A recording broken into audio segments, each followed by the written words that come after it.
네, 우리 사랑하는 범은 하나님교회 성도 여러분, 오늘 9월 첫째 주일입니다. 오늘도 이렇게 예배드리기 위해서 영상 앞에 모인 모든 분들을 축복하고 환영합니다.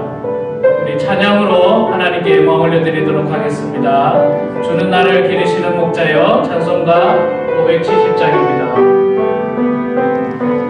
주는 나를 기르시는 목자여, 나는 주님의 귀한 어린 양, 푸른 풀과 맑은 시냇 물가로 나를 늘 인도하여 주신다. 주는 나의 좋은 목자, 나는 그의 어린 양, 저를 따라 꼴을 먹여주시니 내게 부족함 전혀 없어라. 예쁜 새들 노래하는 아침과 노을 비끼는 구나무네, 사랑하는 나의 목자의 선이 나를 언제나 불러주신다. 주는 나의 좋은 목자,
묵상 기도 드리심으로 9월 첫째 주 주일 예배를 하나님 앞에 드리겠습니다. 함께 기도하겠습니다.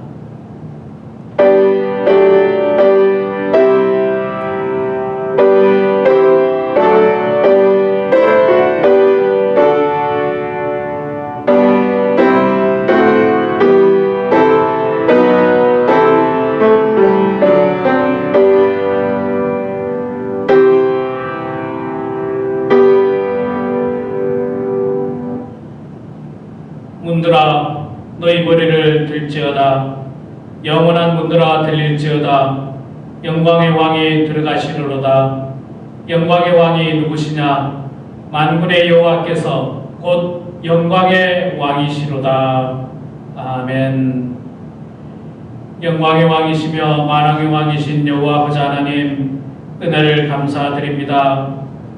무더운 날씨 가운데서도 저희들을 지켜주시고 보호하여 주신 은혜를 감사드립니다. 오늘도 하나님의 은혜를 기억하고 감사하는 마음으로 예배 자리로 나왔습니다. 가장 경건한 몸과 마음으로 주님 앞에 예배드리오니 주님 홀로 영광받아 주시고 예배를 통하여 저희들에게 한없는 은혜와 평강을 허락하여 주시옵소서. 예수님의 이름으로 기원하옵나이다. 아멘.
자리에 앉으시고요. 이 시간 우리 지난 한 주간 동안 알게 모르게 지었던 모든 죄와 허물을 고백하는 참회의 기도와 또 하루속히 코로나 바이러스가 소멸되고 치료제가 개발되어서 우리의 신앙생활, 우리가 신앙생활 제대로 할 수 있도록 또 모든 사람들이 일상에서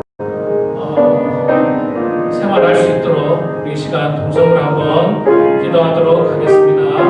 함께 기도하겠습니다.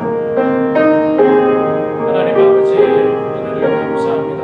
부족한 저희들을 주님께서 사랑해 주시고 하나님께서 인도하여 주셔서 오늘 주님의 거룩한 날을 기억하게 해주시고 그 자리에 나와서 하나님 앞에 예배드리게 하여 주시니 주여 감사합니다.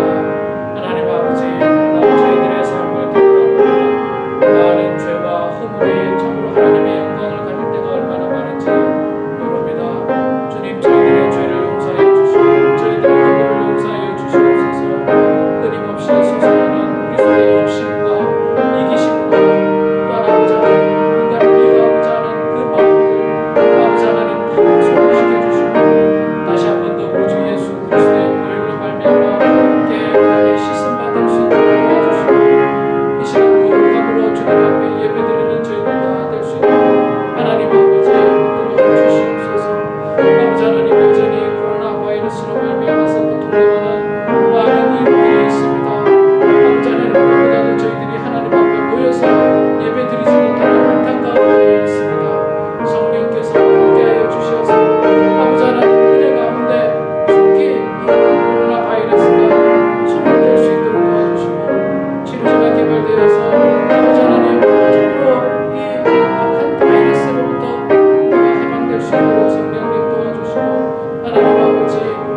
진실된 마음으로 죄를 고백하는 우리 모두에게 주께서 용서의 말씀을 선포하십니다. 내가 축복할 것을 받았으니 그가 주신 복을 내가 돌이키지 아니하리라. 야곱의 허물을 보지 아니하시며 이스라엘의 반역을 보지 아니하시는도다. 아멘. 사도신경으로 우리의 신앙 고백을 하나님 앞에 드리겠습니다.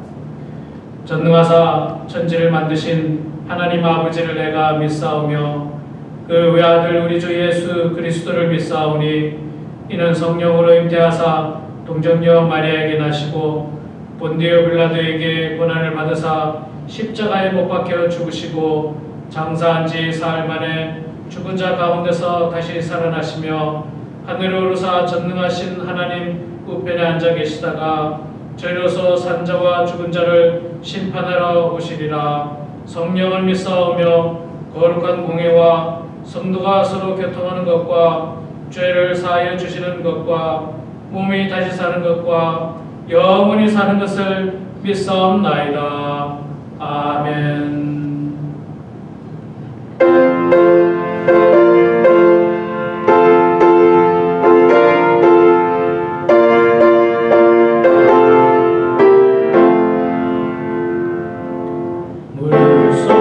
우리의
만복의 근원 되시는 하나님 아버지, 아름답고 풍요로운 계절을 주시니 감사드리옵나이다.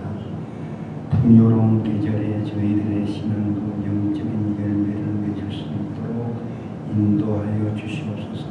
폭염과 무더위를 참고 이기음으로써 약속의 절기를 얻게 되었습니다. 인내의 결실이 이처럼 보람된 것임을 깨닫게 하심을 감사드립니다. 강야와 같은 세상의 죄짐을 지고 달려가는 인생들을 긍휼히 여겨주셔서 구원의 자녀가 되게 하심을 감사드립니다. 저희들의 예배드리는 모습을 보시고 기뻐하시는 하나님 아버지, 예배자의 모습으로 주님 앞에 섰사오니 오늘도 은혜를 받고 돌아가게 하시옵시며 호공을 치고 돌아가는 사람은 없게 하여 주시옵소서. 한 주간도 삶에 지켜주시고 삶의 현장에서 죄 지은 죄를 예배를 통해 성령의 불로 태워 주시옵소서. 성전을 떠날 때는 기쁜 마음으로 떠나게 하시옵소서. 현장에서 부딪히는 다양한 상황 속에서 주님을 주신 양심과 인격이 훼손되지 않도록 저희를 붙들어 주시옵소서. 세상에 나가서 진리의 편에 서게 하시옵소서. 오랜 믿음 생활로 인해 습관적으로 예배드리는 일을 없게 하여 주시옵소서. 오늘도 육신 때문에 사는 것이 아니라 이제 남은 인생은 영혼 때문에 고민하며 사는 성도들이 되기를 원하옵나이다. 저희들 때로는 육신 때문에 사는 것을 착각하지 않게 하옵시며 인간의 사는 목적이 하나님을 영화롭게 하기 위하여 산다고 하셨으니 삶 속에서 목적을 잊지 않게 하시옵소서. 목사님 오늘 선포하실 때에 권세 있는 말씀을 선포하게 하시며 저희들에게 꼴을 먹여주시니 감사합니다. 우리와 함께 예배드리지 못하는 성도들, 우리와 같은 은혜를 허락하여 주시옵시고 오늘도 곳곳에서 드리는 예배에 주님 홀로 영광 받으시며 우리를 구원하신 예수 그리스도 이름으로 기도드리옵나이다. 아멘.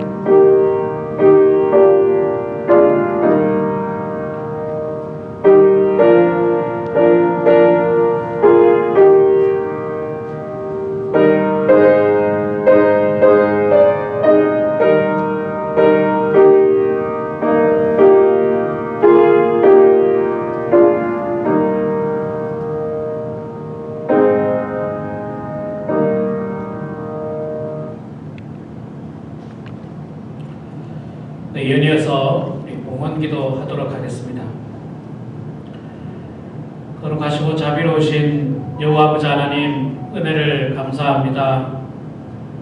지난 한 주간에도 하나님께서 저희들을 지켜주시고 보호하여 주시고 함께해 주셔서 저희들 날마다 하나님께서 베풀어 주시는 일용할 양식으로 살았으며 또한 하나님께서 필요한 모든 것 공급하여 주셔서 이렇게 건강하게 예배 자리로 나오게 되었음을 고백합니다.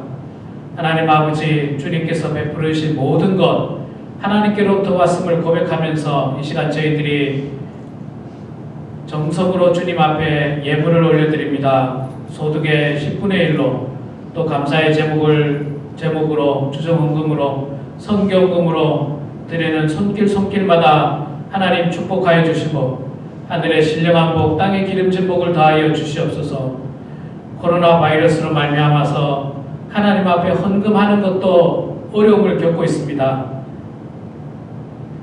모아서 나중에 함께 헌금을 드리는 손길 가운데 시험 들지 않도록 도와주시고 변치 않는 믿음과 변치 않는 신앙을 통해서 하나님께 영광 올려드리는 모든 성도들 되게 하여 주시옵소서.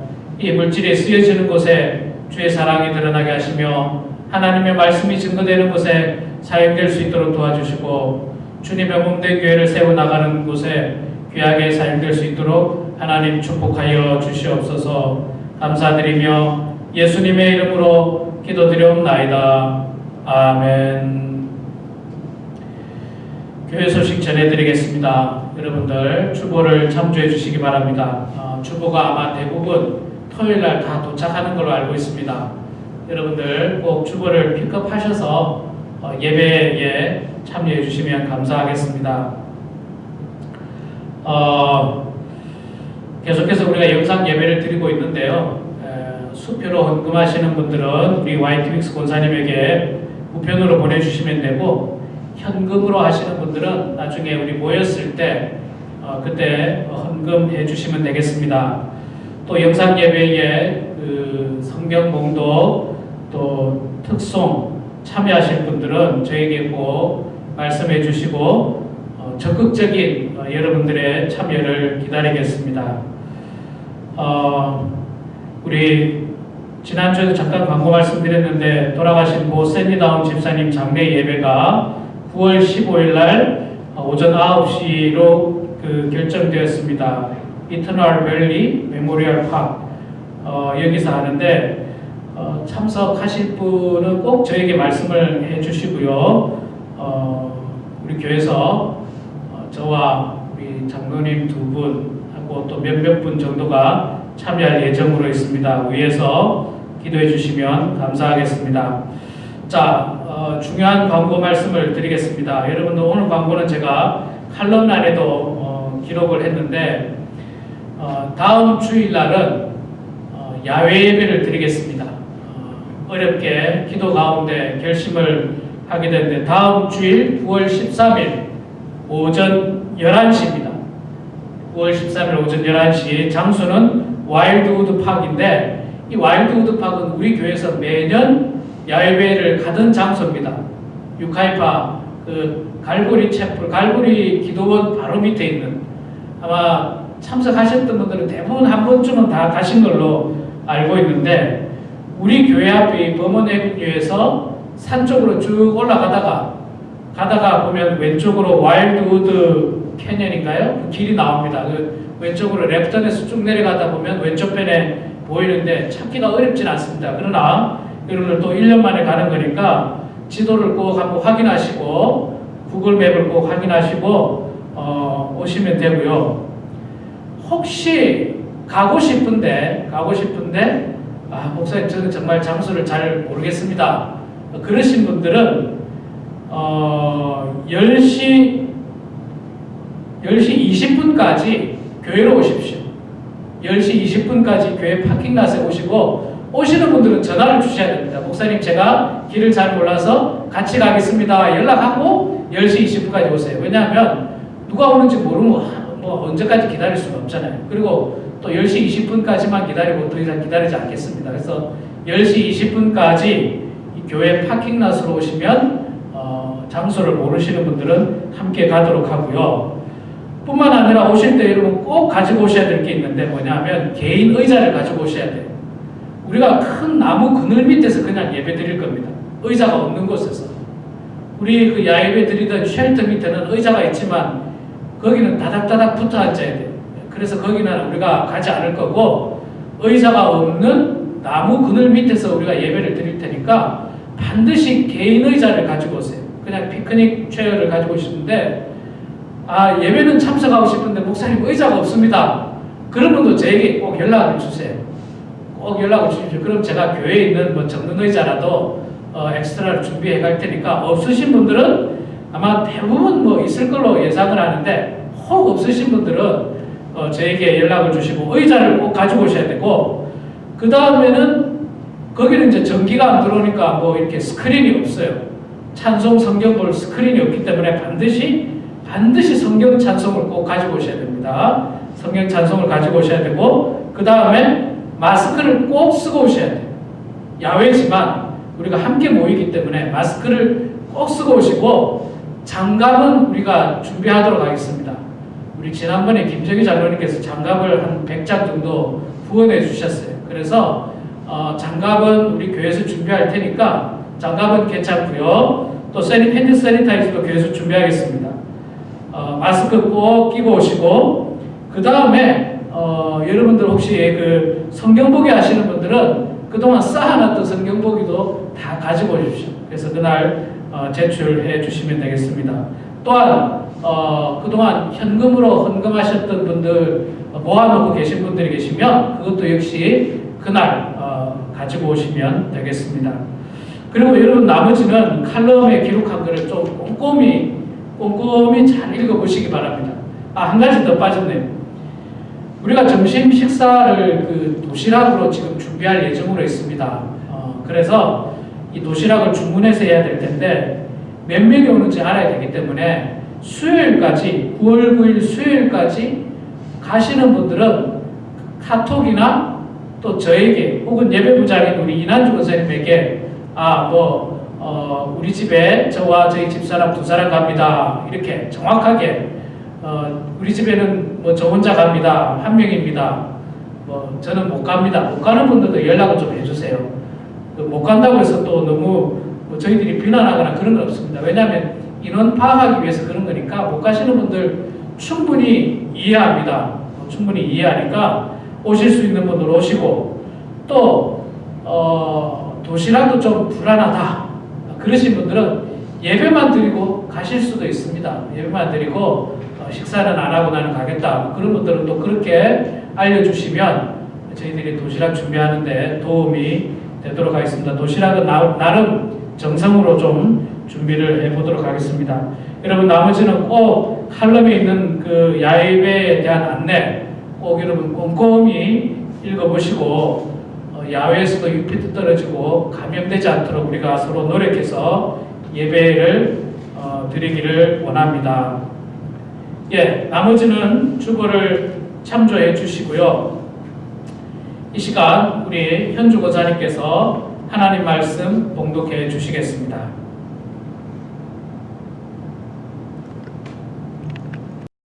오늘 하나님께서 주시는 말씀은 출애굽기 2장 1절부터 10절 구약 83면에 있습니다.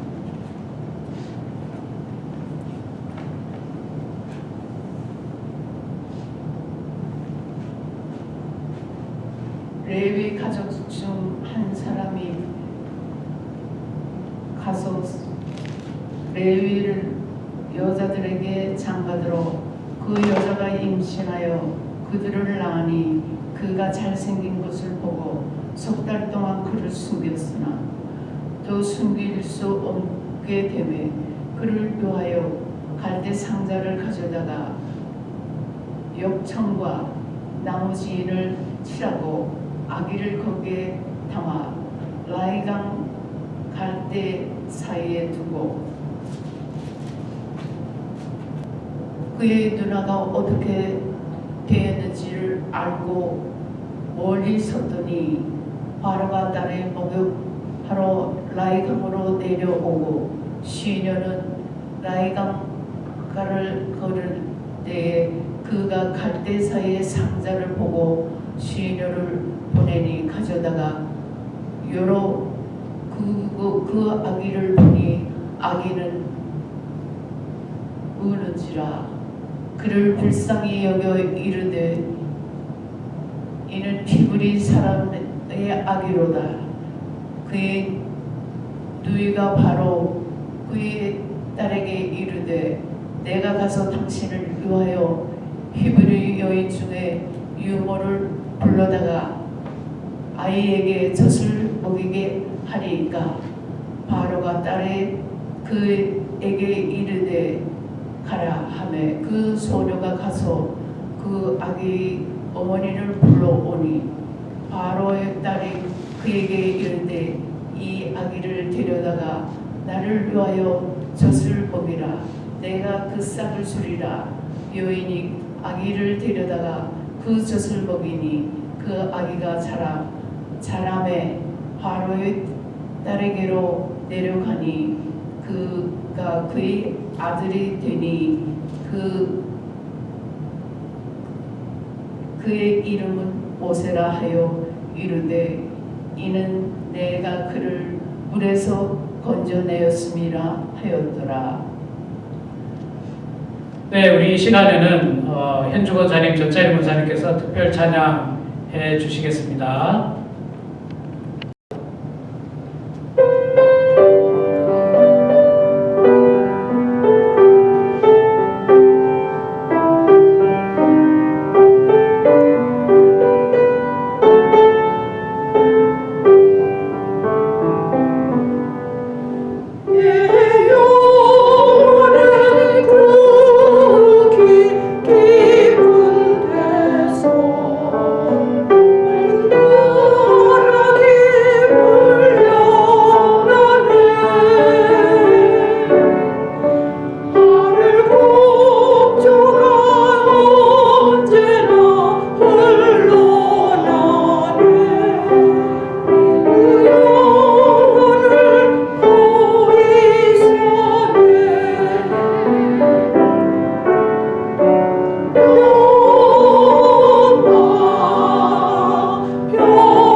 할렐루야. 사랑하는 우리 범원 한인교회 성도 여러분, 지난 한 주간 은혜 가운데 평안하셨습니까? 비록 영상이지만 여러분 이 시간 제가 여러분들 앞에 있다 생각하고 손을 들고 할렐루야를 한번 환영을 해보도록 합시다. 제가 손을 들고 먼저 선창을 할 테니까 그 다음 여러분들 가정에서 손을 들고 할렐루야를 같이 화답해 주시기 바랍니다. 할렐루야. 네, 할렐루야 다 하셨죠? 네, 네, 하셨는 줄로 믿습니다. 저는 늘 설교를 마치고 나면 이 설교에 대해서 항상 아쉬워합니다. 항상 아쉬워해요. 설교가 끝나고 나면 설교 시간에 꼭 해야 되는 말을 못했던 것들이 생각이 나고요. 또 반대의 경우가 있습니다. 이거는 설교 시간에 하지 말아야 했어야 되는 이야기인데 그 이야기를 해버렸다. 그런 어떤 후회를 제가 개인적으로 이렇게 하게 되는데, 사실 지난주에 제가 여러분들에게 설교 말씀을 전하면서 정말 중요한 말씀을 하나 빠뜨렸어요. 정말 중요한 말씀. 지난주 여러분 설교 제목이 뭔지 혹시 기억하십니까? 우리가 믿음의 산파가 됩시다. 이제 그런 이야기를 했었습니다. 그래서 애굽 왕이 정말 히브리 민족을 말살하기 위해서 태어나기 시작하는 아이들을 산파들에게 시켜서 남자아이들이거든 다 죽이라, 여자아이들이거든 살려주고 남자아이들은 죽이라는 그런 명령을 했는데, 산파들이 어떻게 했습니까?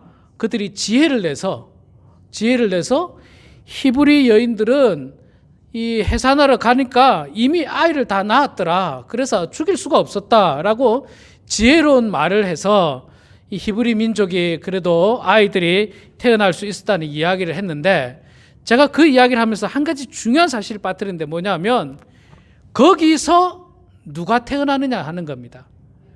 거기서 누가 태어나느냐 하면 바로 모세가 태어난다는 거예요. 모세가 태어난다는 겁니다. 제가 그 말을 빠뜨렸어요. 모세가 태어났다는 거예요. 만약에 그 산파들이 그냥 왕의 명령대로 그 남자아이들을 죽였다면 모세가 태어날 수가 없었겠죠. 모세가 태어날 수 없었고 그 아이가 다 죽을 수밖에 없었습니다. 그런데 그 산파들의 이 목숨 건 헌신으로 말미암아서 거기에서 모세가 태어났습니다.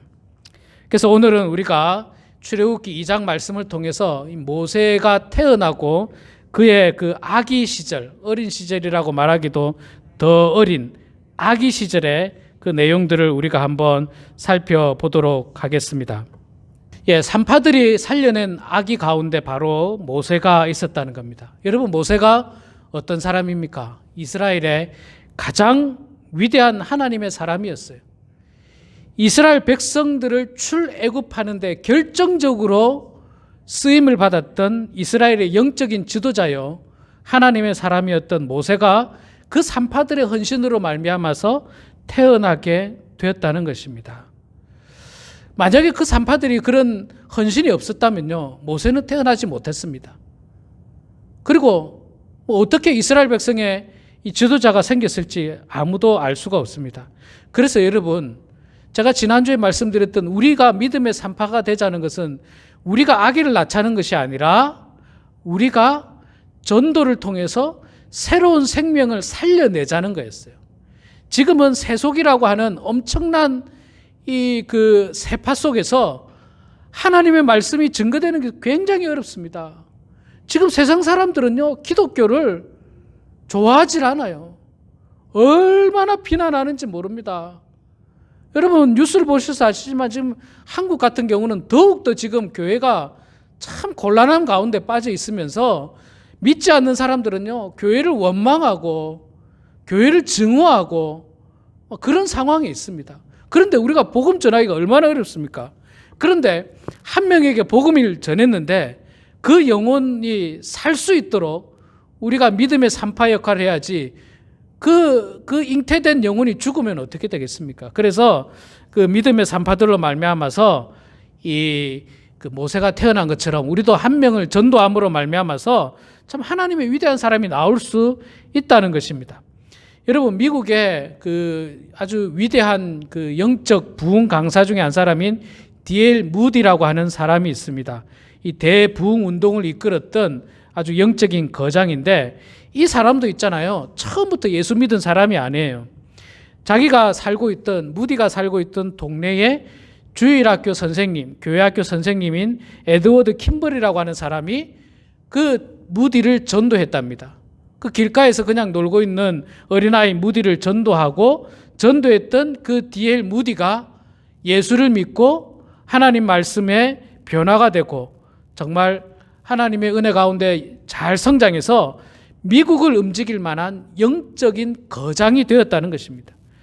그렇기 때문에 여러분, 우리도 마찬가지입니다. 지금이라도 한 사람의 영혼에게 전도하고 한 영혼을 살리는 일에 우리가 쓰임받았다면 그 아이가 나중에 D.L. 무디 같은 하나님의 사람이 될 수도 있고, 우리가 전도했던 그 한 사람이 이 미국을 움직일 만한 훌륭한 정치 지도자가 될 수가 있고, 경제 지도자가 될 수가 있고, 영적인 지도자가 될 수 있다고 생각하면, 모세 같은 아이가 태어날 수 있다고 생각한다면 여러분, 얼마나 귀한 일입니까? 그래서 우리는 그 한 영혼을 살리는 믿음의 산파가 되어야 한다는 것입니다. 자, 오늘의 말씀의 제목은요, 우리가 믿음의 어머니입니다. 제가 그렇게 제목을 정했어요. 이제는 믿음의 산파가 아이들이 태어날 수 있도록 했다면 이제부터는 이제 어머니가 그 아이를 키워야 됩니다. 그런데 여러분, 그 당시에 상황이 어땠습니까? 상황이 어땠어요? 지난주에도 말씀드렸습니다만 애굽 왕은 히브리 민족을 말살하려고 남자아이가 태어나면 산파에게 다 죽이라고 했는데, 이거 뭐 산파가 이렇게 아주 그냥 산파 입장에서는 지혜롭게 했겠지만 애굽 왕의 입장에서는 이거 뭔가 이 산파들이 뭔가 지금 명령을 거역한 느낌이 들지만 그래도 이 처벌하기는 어려운 상황이에요. 그래서 사실은 굉장히 그 애굽 왕이 화가 나가지고 1장 마지막 절에 보면요, 애굽 왕이 뭐라고 이야기하느냐면요, 1장 22절 말씀에 보면 이렇게 말합니다. 그러므로 바로가 그의 모든 백성에게 명령하여 이르되 아들이 태어나거든 너희는 그를 나일강에 던지고 딸이거든 살려두라 하였더라. 예, 여러분, 지난주에는 그냥 산파를 통해서 자연스럽게 아이를 죽이라고 했어요. 태어나면서 그냥 자연스럽게 남자아이를 죽이라고 했는데, 그래도 이 일이 문제가 해결이 안 되니까 지금 어떻게 합니까? 이제는 자연스럽게 죽이는 게 아니라 아예 남자아이들은 무조건 그냥 나일강에 집어 던지라는 거예요. 다 죽이라는 겁니다. 이제는 뭐 눈치 보고 자시고 할 것도 없어요. 자연스럽게 이런 것도 없어요. 너무 히브리 민족이 하나님의 축복으로 너무 늘어나니까 그냥 죽이라는 거예요. 그냥 막 죽이라는 거예요. 남자아이는 무조건 죽이라는 거예요. 자, 근데 이 산파를 통해서 남자아이가 태어나게 되죠. 오늘 말씀 2장 1절에 보면 레위 가족 중 한 사람이 레위 여자에게 장가를 들어서 그 여자가 임신하여 아들을 낳으니 그가 잘생긴 것을 보고 3달 동안 그를 숨겼으나, 그 태어난 아기가 누굽니까? 모세입니다. 모세. 그리고 이 모세의 아버지와 어머니 이야기를 제가 좀 하도록 하겠습니다. 출애굽기 6장 20절 말씀에 보면요, 그 아버지와 어머니 이름이 나옵니다. 출애굽기 6장에 보면요, 아므람은 그들의 아버지의 누이 요게벳을 아내로 맞이하였고 그는 아론과 모세를 낳았으며 아므람의 나이는 137세였으며. 자, 이 아므람이 아론과 모세를 낳았는데 아므람의 아내가 누구라고 이야기합니까? 그들의 아버지의 누이 요게벳을 아내로 맞았다. 여러분, 그럼 이 누굽니까? 아버지의 누이면 아므람에게 천수가 어떻게 됩니까? 고모잖아요. 고모랑. 야, 여러분, 좀 이상하지 않습니까? 이 성경에서 이 모세라고 하는 하나님의 위대한 사람이, 그 사람 모세의 아버지는 부인이 고모였다는 거예요. 이거 참 복잡하죠. 근데 여러분, 사실 그 성경에는요, 근친간에 결혼하지 말라는 내용이 나오는데 언제 나오느냐면 율법에서부터 나옵니다. 율법에서부터. 그러면 여러분 율법은 언제부터 시작합니까? 모세가 10계명을 받고 나서부터 율법이 만들어지잖아요. 그러니까 지금은요, 모세가 태어나기 이전이잖아요. 모세의 아버지가 결혼을 할 때는 모세가 태어나기 이전이니까 말하자면 율법이 생기기 이전이에요. 율법이 생기기 이전에는 근친 간의 결혼이 많았습니다. 그리고 오히려 근친 결혼이 굉장히 자유스러웠어요. 자연스러웠어요. 왜냐하면 같은 민족끼리 결혼하고 같은 부족끼리 결혼하는 것이 태초에는 굉장히 더 자연스러운 일이었어요. 그래서 이 모세의 아버지인 아므라함이 그 고모랑 결혼하는 것은 뭐 큰 문제가 안 됐고, 고모라고 해서 아마 나이가 뭐 엄청 여자가 많을 거다 생각하면은 그거는 또 좀 오산입니다. 왜 그러냐면 그때 당시는 나이가 지금 아므람도 137세라고 했잖아요. 오래 살았고 자녀들을 많이 낳았어요. 그러니까 아므람의 아버지의 여동생인 요게벳은 굉장히 나이 차이가 있을 수 있다는 거예요. 사실 우리도 그렇지 않습니까? 우리도 지금 우리 성도님들 가운데 우리 성도님의 조카가 여러분들하고 나이가 비슷한 경우 있잖아요. 비슷한 경우들이 있죠. 조카나 뭐 당사자나 비슷한 경우들이 많습니다. 그러니까 지금도 사실 그랬는데 그 옛날에는 비록 고모지만 아마 나이가 아므람보다 더 작았을지도 몰라요. 아므람보다. 그렇기 때문에 우리가 이거는 조금 그렇게 이해를 해야 되고, 오히려 있잖아요. 오히려 야, 이 근친 결혼했으니까 나쁘다 이렇게 생각하면 안 돼요. 반대로 생각하셔야 됩니다. 그때는 근친 결혼이 자연스럽고 부족 간의 결혼이 자연스럽고, 무엇보다도 레위 가족이 레위 사람을 만나는 것은 굉장히 자연스럽고 오히려 영적으로 좋은 일이었어요. 좋은 일이었어요. 같은 부족끼리 만났기 때문에. 그러니까 이거는 있잖아요. 지금 출애굽기 2장 1절에서 뭘 이야기하고 있느냐면 모세가 좋은 혈통에서 났다는 걸 말하는 거예요. 좋은 혈통에서, 뭐 근친 집안에서 난 나쁜 혈통이 아니라 반대로 레위 집안에서, 레위인 아버지와 레위인 어머니 속에서 좋은 혈통을 가지고 모세가 태어난 것을 말하고 있고, 이 좋은 혈통이라는 것은 믿음의 혈통이에요. 믿음의 혈통. 레위 가족. 그 믿음의 혈통에서 아이가 태어났는데 그 엄마가 아이를 보니까 그가 잘생긴 것을 보고 석 달 동안 그를 숨겼다. 사실 뭐 잘생기나 못생기나 아기가 태어났는데 어떻게 그 아기를 나일강에 갖다가 집어 던집니까? 아니, 우리 어머니들이 당신이 죽었으면 죽었지, 어떻게 자기 뱃속으로 낳은 아기를 나일강에 갖다가 집어 던질 수 있겠습니까? 그래서 숨겼어요. 꼭 숨겼어요. 그 아기가 울어도 울음소리가 밖으로 새어나가지 않도록 아마도 제 생각에 이불을 덮어 씌우고 막 그렇게 했을 거예요. 그러다가 이제 석 달, 이제 100일이 다 되오니까 아이도 이제 울음소리도 더 커졌을 거 아니에요. 울음소리도 더 커지고, 또 이제 점점 숨기기가 어려운 상황이 된 것 같아요. 숨기기가 어려운 상황이 되니까 안 되겠다 싶어서 결국에는 이 아이를 어떻게 해결해야 되겠다. 이 아이를 데리고 있다가는 이 아이만 죽는 게 아니라 어떻게 될 것 같습니까? 왕의 명령을 어기면 그 집안은 다 죽는 거예요. 그 집안은 다 죽는 거예요. 이미 태어나 있던 아론도 죽고 그 누이인 미리암도 죽고 아버지 어머니도 죽고 다 죽는 겁니다. 왕의 명령을 어겼는데 뭐 그 아이만 죽겠습니까? 다 죽는 거예요. 그래서 굉장히 위험한 상황 속에 있었는데 할 수 없이 그 아이를 나일강에 떠나보내야 되겠다 생각은 했지만 죽이려고 계획한 것이 아니라 그 아이를 살릴 수 있는 계획을 짜게 됩니다. 그 아이를 살릴 수 있는 계획. 자, 그 아이를 살릴 수 있는 계획이 뭡니까? 오늘 우리가 말씀을 읽었습니다마는 가만 보니까 나일강에 애굽의 공주가 와서 자주 목욕을 하는 거예요. 그래서 그 공주 앞으로 아기를 갖다가 이렇게 갈대 상자에 넣어서 띄워보내면 그래도 그 젊은 공주가 그 예쁜 아기를 보면 그를 죽일 수 있겠는가, 혹시 거두지 않을까 생각하고 계획을 가지고 공주가 목욕할 때를 기다렸다가 모세 아기를 갈대 상자에다가 잘 담아서 강물에 띄워 보냅니다. 계획대로 그 공주가 그걸 보게 되고 그 공주가 아기를 불쌍히 여겨서 그 아기를 거두게 됩니다.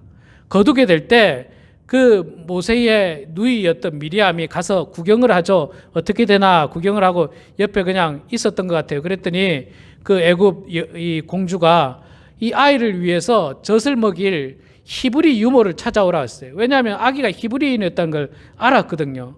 아마도 할례를 한 것 같아요. 제가 볼 때 할례를 하지 않았을까 생각을 하는데, 어쨌든 그 히브리인인 걸 알게 되고 히브리 유모를 찾아오라고 합니다. 그래서 히브리 유모가 누구를 데리고 옵니까? 모세의 어머니를 데리고 가요.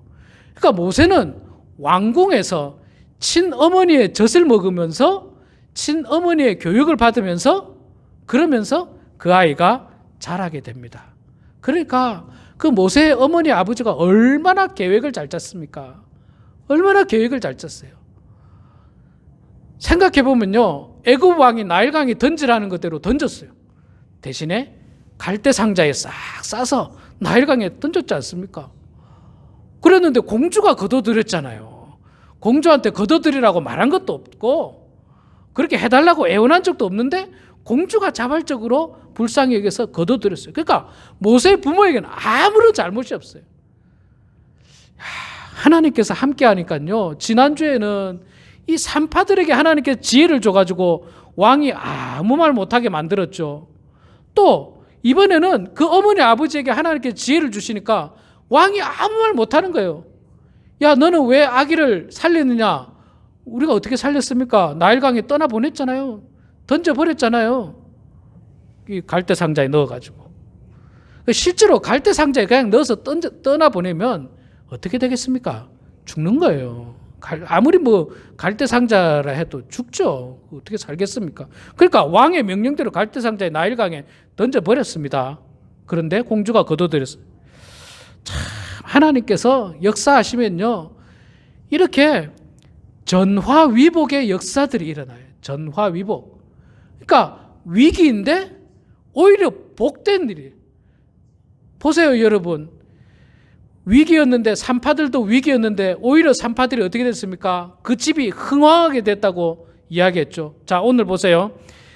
아기가 죽게 되는 위기예요. 모세가 죽게 되는 위기였습니다. 그런데 하나님께서 역사하시니까 모세가 죽게 된 게 아니라 모세가 더 좋은 왕궁에 들어가게 되고 좋은 음식 먹게 되고 좋은 교육 받게 되고, 모세의 어머니는 왕궁에서 자기 친아들을 젖먹이고 친아들을 히브리 교육시키고 친아들이 성장할 때까지 유모로 왕궁에 살게 되고, 그것도 공주가 뭐라고 하느냐면 젖을 먹일 때 싹을 준다 했거든요. 돈까지 받아가면서. 야, 정말 이런 축복이 어디 있습니까? 그냥 키워도 돈 줄 사람은 없잖아요. 자기 자식 자기가 젖먹이는데 누가 돈을 줍니까? 근데 지금 모세 어머니는요, 하나님께 지혜를 주시니까 자기 아들 자기가 젖먹이는데도 돈까지 받아요. 돈까지. 왕궁에서 좋은 음식 먹죠. 좋은 교육 받죠. 돈까지 받죠. 돈을 여러분 생각해 보세요.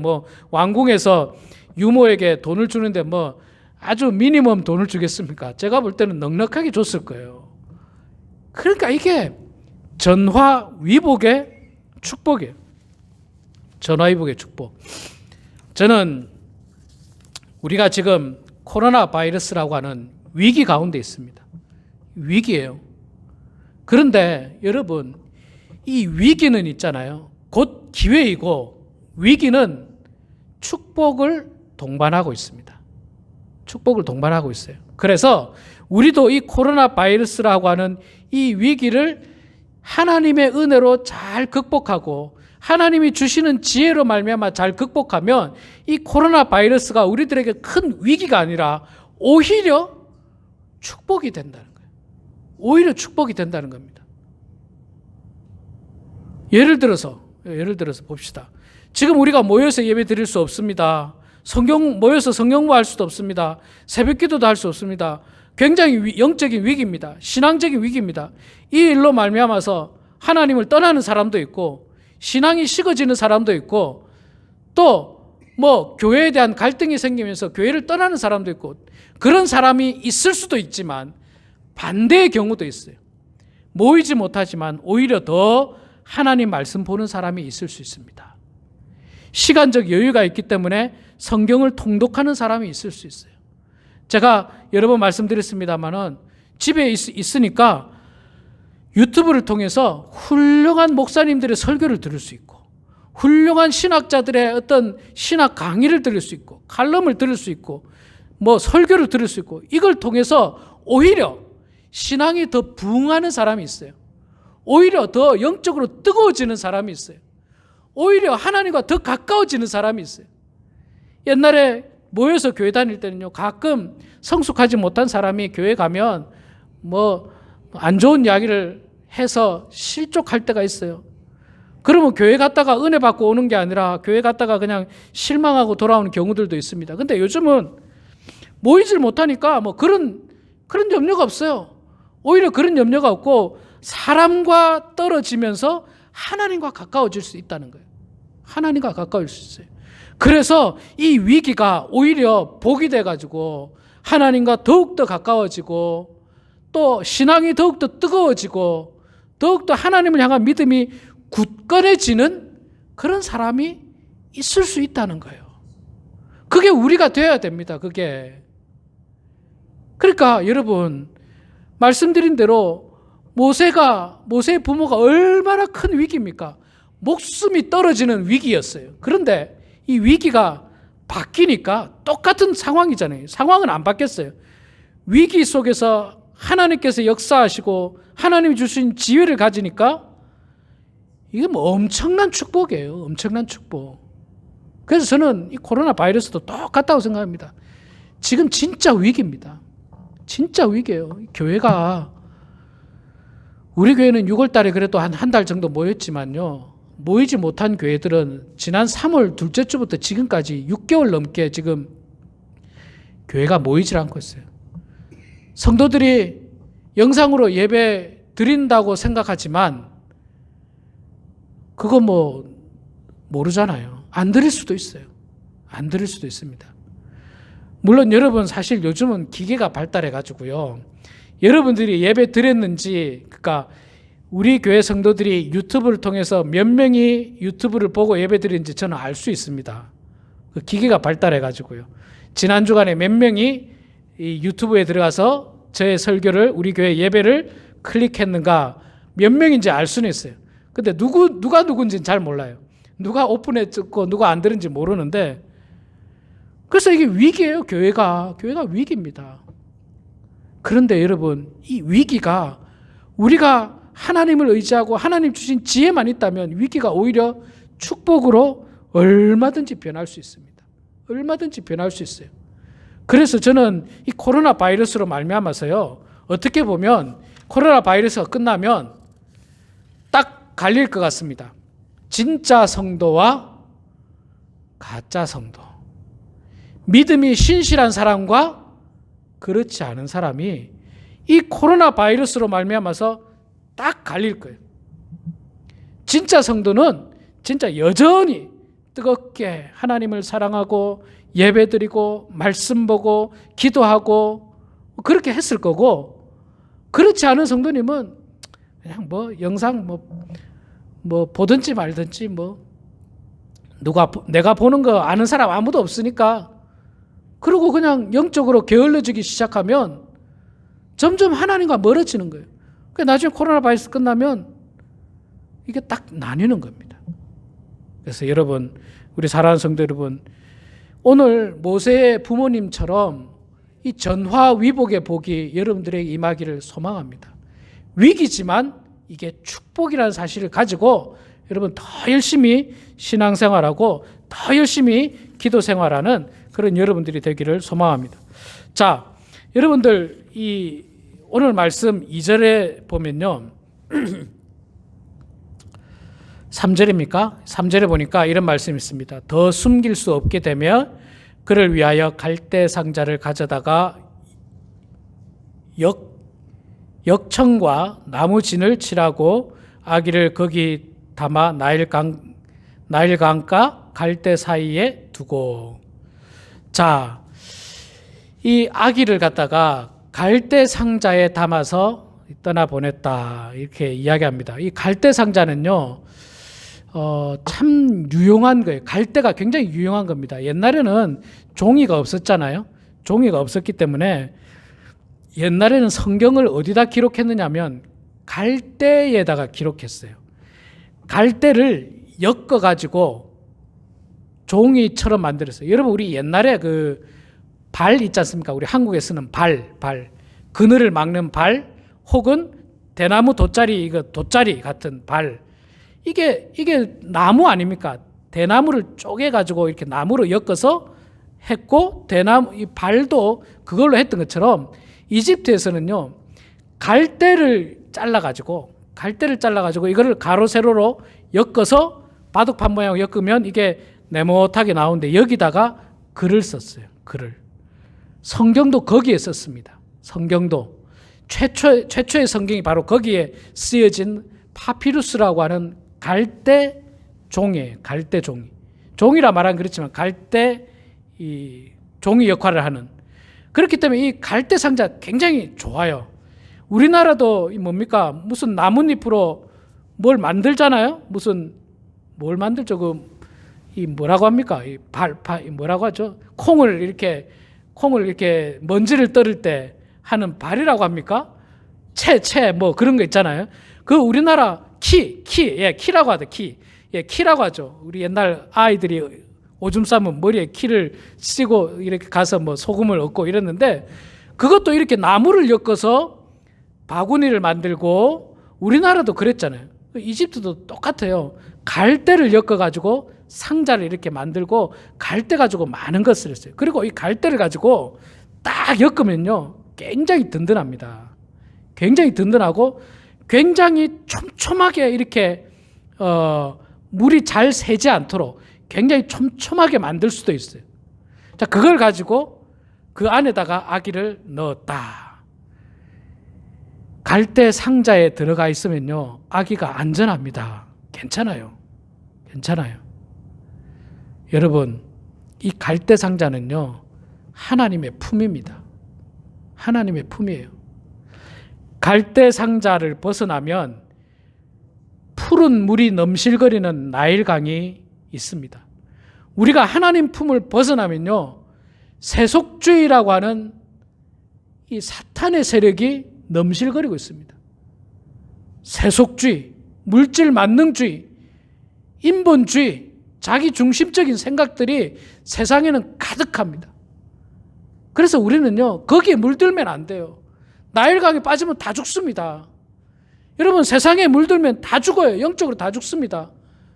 다 죽어요. 물질 만능주의에 빠지면 다 죽습니다. 영적으로 우리가 죽는 거예요. 인본주의에 빠지면 우리가 다 죽습니다. 다 죽는 거예요.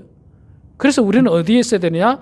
갈대 상자 안, 하나님의 품 안에 있어야 돼요. 하나님의 품 안. 자, 그래서 하나님의 품 안에 있는데, 그럼에도 불구하고 사탄은요, 우리를 공격합니다. 우리에게 빈틈을 찾아서, 구멍을 찾아서 침투합니다. 예를 들어서 제가 이성에 약하다. 그러면 이성적인 부분으로 그 구멍을 찾아서 침투해요. 제가 돈에 약하다. 돈과 관련돼서 구멍을 찾아서 침투합니다. 제가 무슨 명예에 약하다. 명예라고 하는 부분을 가지고 막 침투를 해요. 갈대 상자도요, 촘촘하게 해도 물이라는 게 얼마나 잘 쓰면 됩니까? 자, 그래서 3절에 보니까 갈대 상자만 한 게 아니라 뭘 했다고 했어요? 역청과 나무 진을 칠하고. 여러분, 역청이라고 하는 거 제가 그 사전에서 찾아봤더니 굉장히 끈끈한 천연 물질이래요. 굉장히 끈끈한 천연 물질. 지금으로 말하면 본드 같은 역할이 있잖아요. 본드 같은 역할. 그리고 여러분, 나무 진은 아마 충분히 이해하시죠. 우리나라도 뭐 어릴 때 여러분 아마 나무 진을 많이 보셨어요. 아주 찐득찐득한 나무 진, 소나무 진 이런 것들, 그런 것들 모아다가 갈대 상자에 아웃사이드 바르는 거예요. 완전히 그냥 지금으로 하는 슈퍼글루, 본드처럼 딱 바르면 물 한 방울 안 들어가는 거예요. 물 한 방울. 이 아기가 있는데 갈대 상자는 아무래도 물이 들어갈 수 있는데 거기다가 역청과 나무 진을 칠하니까 물 한 방울 안 들어가요. 자, 역청과 나무 진은 뭐냐? 저는 말씀과 기도라고 생각해요. 하나님이 우리를 보호하고 계시는 것은 분명한 사실입니다. 그럼에도 불구하고 우리를 보호하는데도 불구하고 마귀 사탄은 우리를 자꾸 구멍을 찾아요. 자꾸 약한 구멍을 찾아요. 약한 구멍. 평소에 늘 입이 거칠고 막말하는 사람은 그걸 또 막 구멍을 찾아가지고요. 막말할 수 있는 분위기를 만들어줘서 막말하게 만들고 욕하게 만들고, 또 도박에 약한 사람은요, 도박을 할 만한 어떤 분위기를 만들어 버려요. 사탄이 도박을 할 만한 분위기를 만들어서 실족하게 만들고 그 구멍을 뚫어가지고 우리를 죽게 만드는 겁니다. 그런데 그 빈틈, 그 구멍을 뭘로 막을 수 있느냐? 하나님의 말씀과 기도입니다. 역청과 나무진이 바로 갈대상자의 하나님의 말씀과 기도라는 겁니다. 그걸로 꽉 막아버리면요, 물 한 방울 통과 안 해요. 사탄이 우리를 틈탈 수가 없어요. 우리가 말씀 안에 거해 있고 기도로 무장되어 있으면 사탄이 우리를 틈탈 수가 없어요. 틈탈 수가 없어요. 뭐 들어오고 싶어도 들어올 길이 없어요. 전혀 길이 없습니다.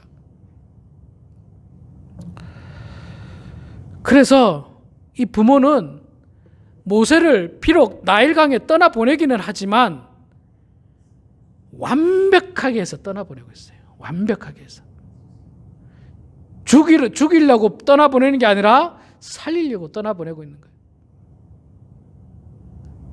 여러분, 우리도 이 믿음의 어머니처럼, 믿음의 아버지처럼 지혜를 가지고 한 영혼을 살리는 데 쓰임 받아야 됩니다. 한 영혼을 살리는데. 정말로 지금은 위기예요. 어려운 가운데 있습니다.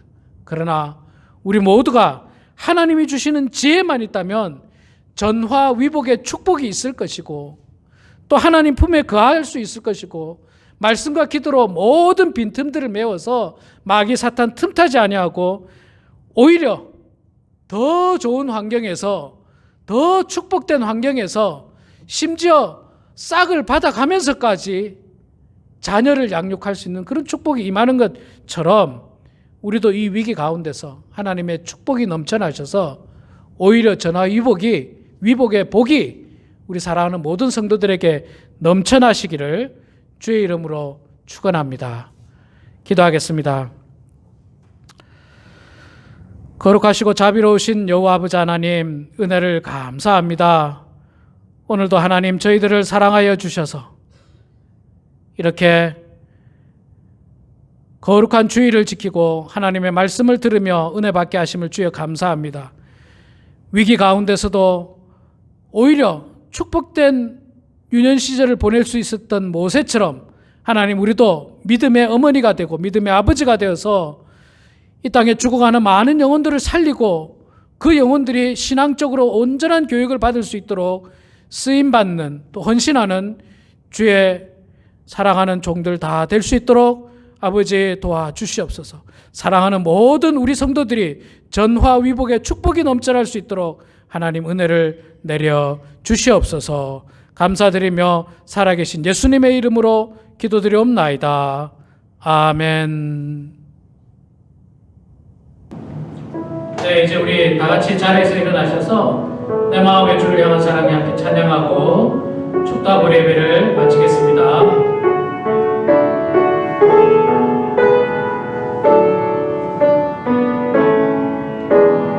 내 마음의 주를 향한 사랑이 나의 말은 주가 주신 진리고 나의 눈에 주의 눈물샘 떠주소서.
되신 우리 주 예수 그리스도의 은혜와 하나님 아버지의 크신 사랑하심과 성령님의 감화 감동 위로 충만하심이 환난과 역경 가운데서도 믿음의 방주인 교회를 통하여 하나님의 꿈을 통하여 우리를 보호하시는 하나님을 믿고 의지하기를 소망하고 다짐하는 사랑하는 모든 성도들 머리 위에, 가정 위에, 일터 위에, 자녀손들 머리 위에 지금부터 영원토록 함께 하시기를 간절히 축원하옵나이다.